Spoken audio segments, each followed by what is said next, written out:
Ontem, a gente conversou aqui sobre o fechamento da fábrica da Ford e a gente mostrou que aquilo era um pedaço de uma questão nacional, que é o processo de baixa produtividade da nossa indústria, queda do nosso PIB industrial, ou da participação da indústria no nosso PIB, os efeitos que isso pode causar na nossa economia.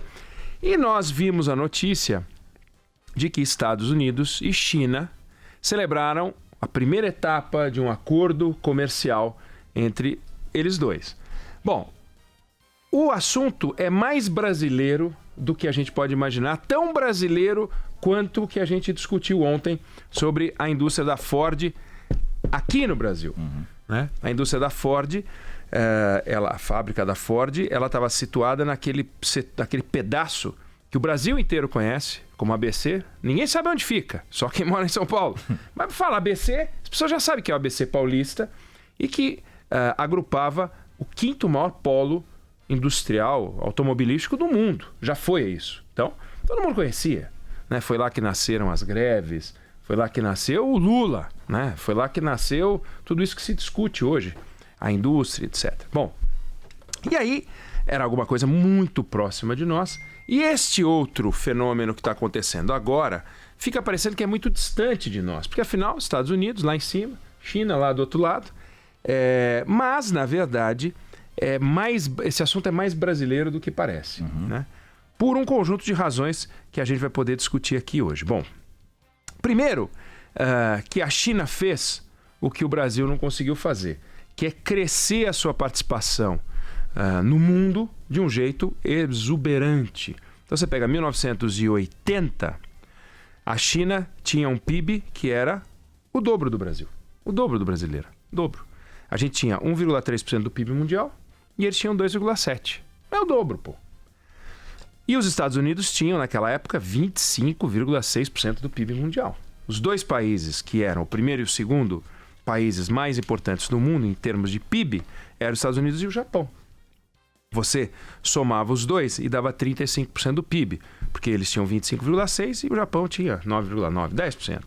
E era uma coisa importantíssima, né? Bom, de lá para cá, 1980 para cá, o que aconteceu? Dados do FMI, se alguém pegar outras fontes de dados, vai ver números um pouquinho diferentes, mas a ordem de grandeza não muda. Os Estados Unidos, que tinham 25,6% do PIB mundial, perderam um ponto. Puft! Não mudou muita coisa, mas um ponto é coisa para chuchu, porque o Brasil tinha 1,3, né? Então perder um ponto é sumir. O Brasil, que era 1,3, virou 2,1. Cresceu. 2,1 sobre 1,3, cresceu 50%. Pois a China, que era 2,7% do PIB mundial, virou 17% do PIB mundial. 2,7 virou 17. Então, a China, que era o dobro do Brasil, hoje é 12 vezes a economia brasileira. Ela era o dobro, ela virou 12 vezes. 12 vezes! Nesse período de 1980 para cá. Muitos dos nossos ouvintes já eram nascidos em 1980, né? Então, você pega um país que, somado com o outro, Estados Unidos e China, somados, tem 41,5% do PIB mundial. Lembrando que quando era Estados Unidos e Japão era 35%. Quando 40% do PIB do mundo senta para conversar, isso interessa para todas as nações do mundo.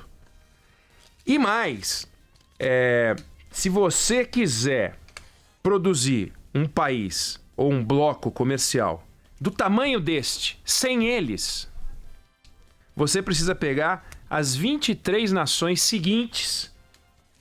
Leia: Alemanha, Japão, Índia, França, Reino Unido, Itália, Brasil, Canadá, Rússia, Coreia, Espanha, Austrália, México, Indonésia, Holanda, Turquia, Arábia Saudita, Suíça, Polônia, Taiwan, Tailândia, Suécia, Bélgica e Nigéria. Fazer um blocão, aí você chega do tamanho deles, com 2. Então tem 2 presidentes conversando, 2 chanceleres, então a gente precisaria ter 23, né, para formar um PIB daquele tamanho. Então, é inacreditável o que acontece quando esses 2 caras sentam. Bom, mas se eles estivessem sentando para conversar uma maior integração na área industrial, a gente diria, bom, não interessa para nós muito, porque a gente não é exportador de produtos industriais, nem para os Estados Unidos, nem para a China. E eles vão discutir assuntos de manufatura. Se eles estivessem discutindo só energia, que eles estão discutindo, também a gente não teria muito o que se preocupar. Se eles estivessem discutindo só setor de serviço, também pouco importa. Só que eles sentaram para discutir estes e um outro assunto, que é agricultura. Aí complicou. Aí eles entraram no nosso pedacinho. O Brasil, ele exporta 100 bi de materiais, de produtos agrícolas, dos quais 70 bi ele disputa com os Estados Unidos. Está sempre ali, Estados Unidos e ele. É soja brasileira, é soja americana. Por exemplo, que é uma coisa impressionante. Então eles vão lá e vão discutir. Bom, hoje os Estados Unidos exportam 180 bi para a China e importam 558 bi. Olha que loucura, de dólares. Então, o déficit na relação entre esses dois países é 378 bilhões de dólares. Bom, total, o Brasil exporta 64 bi para a China e importa 35. A soma do nosso comércio com eles é 100 bi. A soma do comércio deles dois é 700 bi. Então, olha que coisa impressionante. Aí esses camaradas sentaram para conversar, porque os Estados Unidos estão importando 560 bi de dólares da China, que é 60% a mais do que 10 anos atrás. Pô, então está crescendo demais. Os caras estão ocupando espaço. Eles vão acabar com a gente, os americanos estão pensando. Então eles sentaram para conversar com a China e a China falou, legal, eu vou aumentar a importação de produtos agrícolas teus. Mas quanto? Bom, hoje a China importa 5 bi de produtos agrícolas americanos, vai exportar no primeiro ano, vai importar 12 e no segundo ano vai importar 19. É uma subida muito impressionante. Por quê? Em função dessa briga que tinha entre esses dois brigavam, estavam disputando uma rixa grande, sobretaxa para cá, sobretaxa para lá, e o Brasilzão só se aproveitando. Para a gente ter uma ideia, em 2015, a gente exportou para a China 35 bi de dólares. Em 2018, 63 bi de dólares. Graças a essa briga deles dois. A gente só olhando. Aqueles que se matam, tio Sam e tal. Só que agora eles sentaram para conversar. E aí, como é que fica a gente com essa pauta? 43% de tudo que a gente exporta para a China é soja. 43% de tudo é soja. E eles vão importar mais soja americana. Você diz, ih, caramba, agora a coisa complicou. Então, enquanto eles se desentendiam, a gente ia crescendo. Agora que eles começaram a se entender, o que vai acontecer com a gente, né? Antes da briga, a China comprava mais ou menos a mesma quantidade de soja dos Estados Unidos e do Brasil. Aí reduziu de 14% do volume de compra deles para 3%. E a gente cresceu pra caramba. Foi para 27% de toda a soja que eles compram. Então o negócio virou uma confusão. Até porque a pauta da exportação brasileira sofreu uma mudança muito grande. Há 10 anos, metade do que a gente exportava era manufaturado. E hoje, mais da metade é produto básico. Olha que virada que deu. Por quê? Porque a China cresceu demais, como a gente mostrou. Virou 12 vezes a economia brasileira, era só o dobro. E ela consome produtos básicos. Ela é grande demais, é o nosso maior parceiro comercial. Os Estados Unidos é o nosso segundo maior parceiro comercial. Os Estados Unidos não compra porcaria nenhuma da gente de produtos industriais, etc. E aí a gente virou um país que vende produtos básicos, né? É um produto básico. Produto básico quer dizer uma coisa negativa? Não. A gente olha, no período colonial brasileiro a gente já tinha cana-de-açúcar. Só que não tem nada a ver a cana-de-açúcar daquele tempo com a cana-de-açúcar de agora. A gente pensa que é tudo igual. Tinha sol, tinha água, tinha terra e tinha cana. Então a gente tem sol, água, terra e cana é igual. Não é. Tinha escravo. Não, e sem dúvida. Mas se você pensar, o que tem de tecnologia sim. ali, na soja, todos os grãos, na cana, porque se não tivesse tecnologia, como é que você iria explicar o aumento da produtividade? Né? Porque senão, se é mãe natureza, a mãe natureza ia ser sempre igual. A mãe natureza não vai ficar mais produtiva só porque o tempo passou. Passou porque tem Embrapa, passou a aumentar a produtividade porque tem tecnologia, tem empresário, tem pesquisa, tem dinheiro, a coisa está funcionando muito bem. E isso depois de acabar os subsídios, né, do Estado, que é uma coisa muito interessante. O professor e pesquisador Marcos Yankee, que é um grande especialista nesse setor, ele diz o seguinte: a gente tem que se coçar, né? A gente precisa começar a abrir os olhos e prestar atenção nisso que está acontecendo para buscar novos mercados para velhos produtos e levar novos produtos para velhos mercados. Esse é o nosso desafio, né? Por exemplo, 4 cadeias produtivas. Essa palavra parece palavra que o Rodrigo Aidar vai usar, né? Cadeia produtiva parece que é aquela cadeia que você bota o preso lá e ele tem que trabalhar. Mas não é.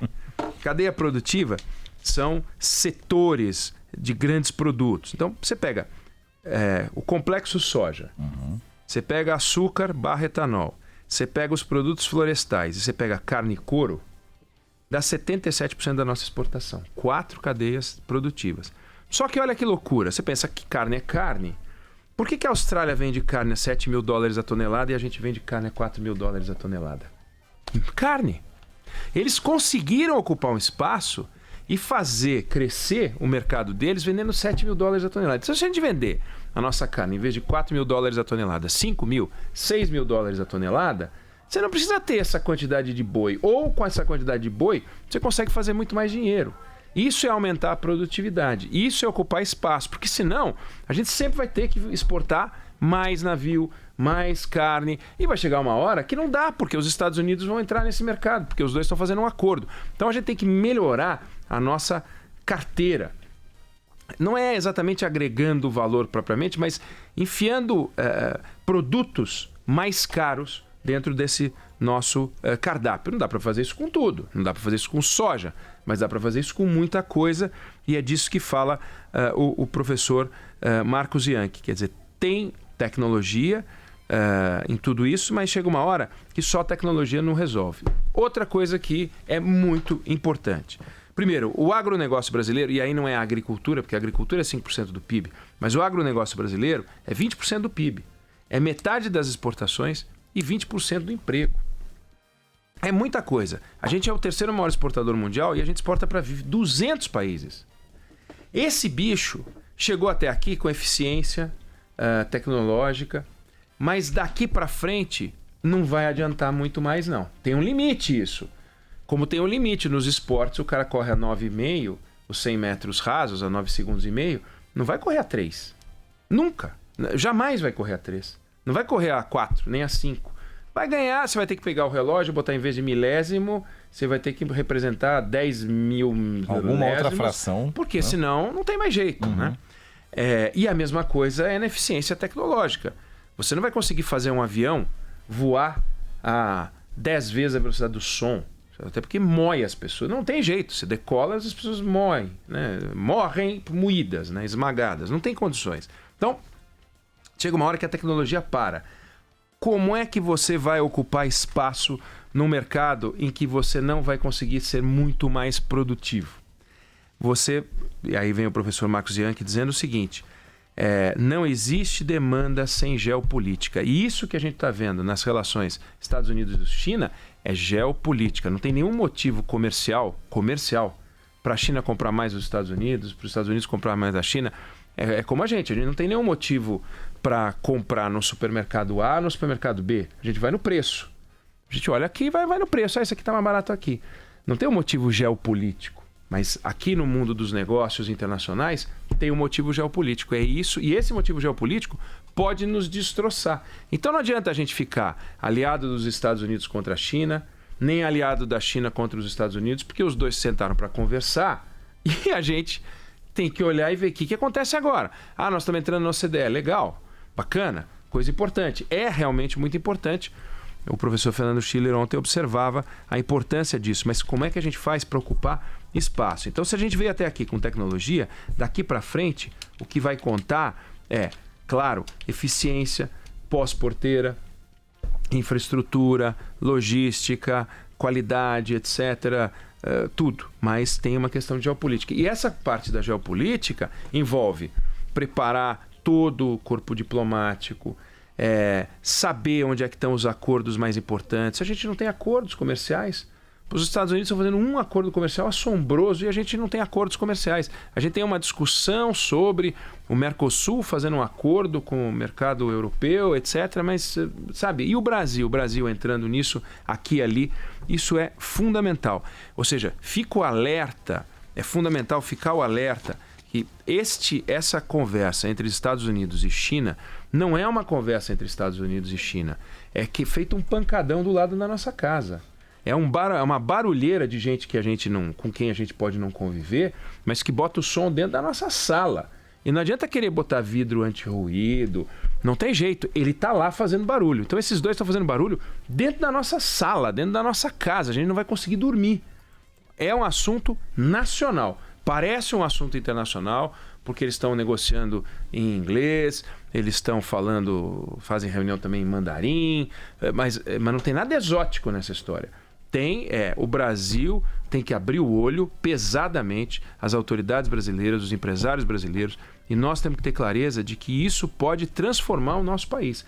Nós vamos perder espaço comercial num primeiro momento? Provavelmente. Mas também nós ganhamos muito. Eu mostrei que a gente mais do que dobrou a exportação para a China. Nessas coisas conjunturais, na briga entre eles, mas a hora que eles se sentam para conversar, e se sentam. Os Estados Unidos sentaram para conversar com a Coreia do Norte. Os Estados Unidos já estão ensaiando uma conversa com o Irã. A gente vai achar que o mundo vai entrar em conflito o tempo inteiro e que todos os conflitos vão ser benéficos para o Brasil? Não, ao contrário. Um ambiente de paz é um ambiente mais barato.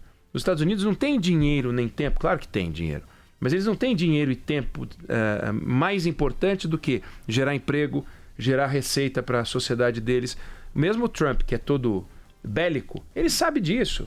Ele não pode enfrentar o maior dos inimigos, que é o eleitor dele. Esse é o maior inimigo dele. Se o eleitor dele desaparecer, não adianta ele ficar inimigo da China, inimigo da Coreia, inimigo do Irã, que aí ele vai ficar gritando sozinho dentro da Casa Branca. Ele precisa de uma casa colorida, animada, feliz, né? E para isso, ele tem que saber como gerar dinheiro. Conseguiu gerar dinheiro, um bolo de dinheiro. São mais 200 bi de dólares no pacote. Que hoje, se você pegar o pacote, como a gente falou, eles exportam 180 bi para a China. Então vai entrar muito mais dinheiro. Nós temos que prestar atenção nisso. Governo brasileiro, a discussão não é ideológica, ela é geopolítica. Se fosse ideológica, essas coisas não aconteceriam. Se fosse ideológica, os Estados Unidos não sentariam com a Coreia do Norte. Se fosse ideológico, os Estados Unidos não sentariam com a China como sentam, ou com o Irã. É geopolítico, é conveniência. É uma loja de conveniência. É exatamente isso que são as relações internacionais. E se a gente não prestar atenção nisso com muito cuidado, isso aqui é o chamado big business. Isso aqui é coisa grande, é coisa para adulto. Não é brincadeira, não é bravata, não é entrevista na porta do palácio, é trabalho sério, é reunião, atrás de reunião, discussão com os grandes pensadores desse setor. No Brasil tem grandes estudiosos em cada um desses segmentos. Tem que ouvir essa gente, se valer da experiência deles para o Brasil não ficar para trás. A gente, no agronegócio, a gente é primeiro mundo. A China e os Estados Unidos, quando falaram de agronegócio, estavam reunidos, eles se referiam ao Brasil. O tempo inteiro era o Brasil. Todo mundo sabe que era o Brasil. O Brasil é o grande país desse setor. Não há país mais impressionante do que o Brasil. Pelo potencial e pelo que já provou que pode entregar, mesmo sendo um país emergente, mesmo sendo um país de economia média, de renda média. A gente tem muitos, não tem nenhum país com o nosso perfil disputando o mercado. O mercado do agronegócio é um mercado de país rico. É Estados Unidos, é Canadá, é Austrália, é Nova Zelândia, é o Brasil. A gente está nesse game. Nós não estamos no game disputando com os asiáticos, nós não estamos no game disputando com países africanos, nós estamos disputando com grandes economias. Então a gente precisa abrir os olhos, prestar muita atenção para a gente não perder espaço.